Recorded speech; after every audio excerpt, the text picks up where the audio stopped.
in January of 1959, a group of 10 experienced hikers, mostly students and graduates from the Ural Polytechnical Institute, set off on a skiing expedition in the northern Ural Mountains of the Soviet Union. Their goal was to reach a mountain named Autorten. The group was led by a 23-year-old student named Igor Dyatlov. It's important to stress this, these were not amateurs, they were all experienced Grade 2 certified hikers with skiing and mountaineering experience, undertaking a trip that was rated as difficult. One member, Yuri Yudin, was forced to turn back early due to illness, a decision that would save his life. The remaining 9, 7 men and 2 women, continued onward. From their diaries and photographs found later, we know that they were in high spirits, laughing and enjoying the challenge. On February the 1st, they began their ascent of a mountain called Kholat Syakhl, which in the language of the local Mansi people ominously means dead mountain. Bad weather, including a snowstorm, caused them to deviate from their planned route.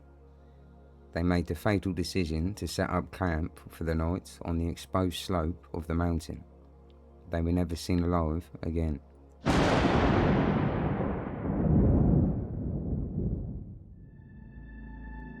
Weeks later, a search party was sent out on February the 26th.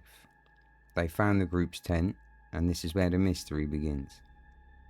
The tent was half torn and covered in snow, but investigators determined it had been cut open from the inside. All of the group's belongings, their winter coats, shoes, supplies and money were all still inside the tent, neatly arranged. The clues suggested that something had caused the experienced hikers to panic so violently that they sliced their way out of their only shelter and fled half-dressed into a raging blizzard in temperatures of around -30 degrees. The bodies of the 9 hikers were found over the next 3 months, scattered across the slope of the mountain. They were discovered in 3 distinct groups, and the state of the bodies only deepened the mystery. Group 1, the first 2 bodies were found at the edge of a nearby forest under a large cedar tree. They were dressed only in their underwear. There were remnants of a fire nearby, and the branches of the tree were broken up to 5 meters high, suggesting someone had desperately tried to climb it, perhaps to look for the camp or to escape from something. They had died of hypothermia. Group 2, the next 3 bodies, including that of Igor, were found between the cedar tree and the camp. Their position suggested they were desperately trying to crawl back to the shelter of the tent. They had also died of hypothermia. Group 3, the final 4 bodies were not found until May, after the snow had begun to melt. They were discovered buried under 4 meters of snow in a ravine some distance from the others. These 4 hikers had suffered horrific and bizarre injuries. One man, named Nicholas, had a fractured skull. 2 others had suffered massive chest fractures with their ribs completely crushed. A doctor compared the force required to cause these injuries to that of a car crash. There were no external wounds or signs of a struggle on their bodies.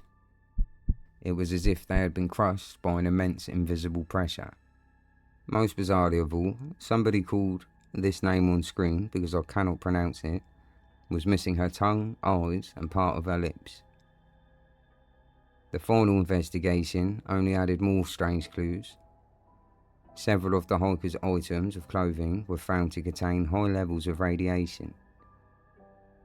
Another hiking group, about 50 kilometers away, reported seeing strange, silent orange orbs in the sky in the direction of the Kholat Syakhl on the night of the incident. Their bodies were described as having a strange, deep orange tan. The official Soviet investigation was abruptly closed. The final conclusion was that the hikers had died as a result of an unknown compelling natural force. The files were classified and the area was closed off to the public for many years, man. So let's jump onto the theories then. The natural explanation, an avalanche, but the tent wasn't buried and the injuries don't match. A katabatic winds, which are rare hurricane force winds, or panic induced by infrasound, which are low frequency sound waves that can cause feelings of dread. There's the military explanation, of course, is that the hikers stumbled upon a secret Soviet weapons test and were eliminated. This could explain the radiation and the compelling force conclusion. And then the paranormal explanation, which were orange orbs in the sky, which led many to believe it was a UFO encounter or an alien abduction. Others suggest an attack by a creature like the Russian Yeti. What have I got? Whatever the case was that night, no one can deny it is an incredibly strange event. What made 9 experienced hikers cut their way out of their own tent and flee to their deaths in a sub-zero wilderness. To this day, no one knows for sure, but speculation runs wild nevertheless. What do you think happened that night? An abduction? Natural forces? A Yeti? Let me know down below, man. This is a highly strange case from the 1930s that involved a creature that could talk, sing and tell secrets, all while living in the walls of a remote farmhouse. The story centres on the Irving family, James, Margaret and their 13-year-old daughter, Voiri, who lived in a remote farmhouse called Cashin's Gap on the Isle of Man, a small island between England and Ireland.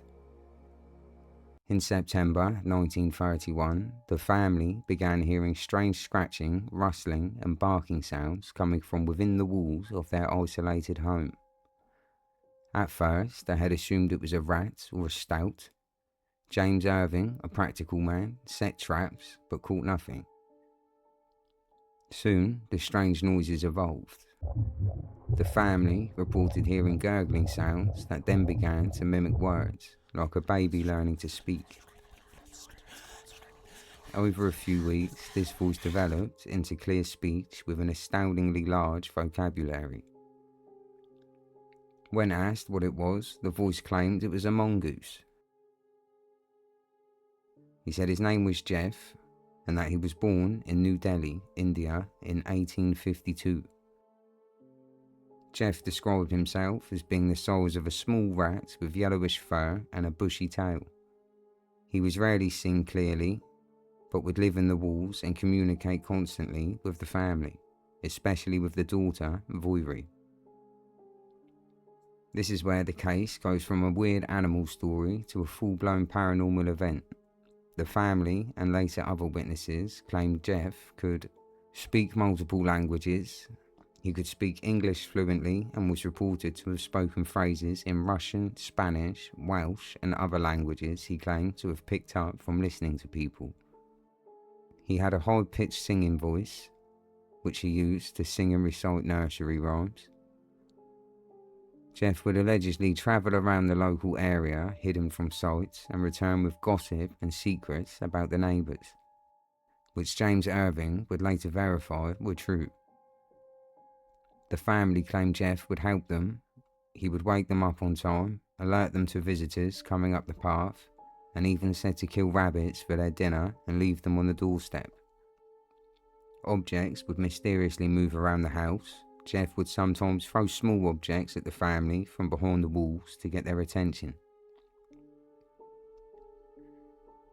The story became a media sensation. Paranormal researchers, including the famous ghost hunter Harry Price, visited the farmhouse to investigate.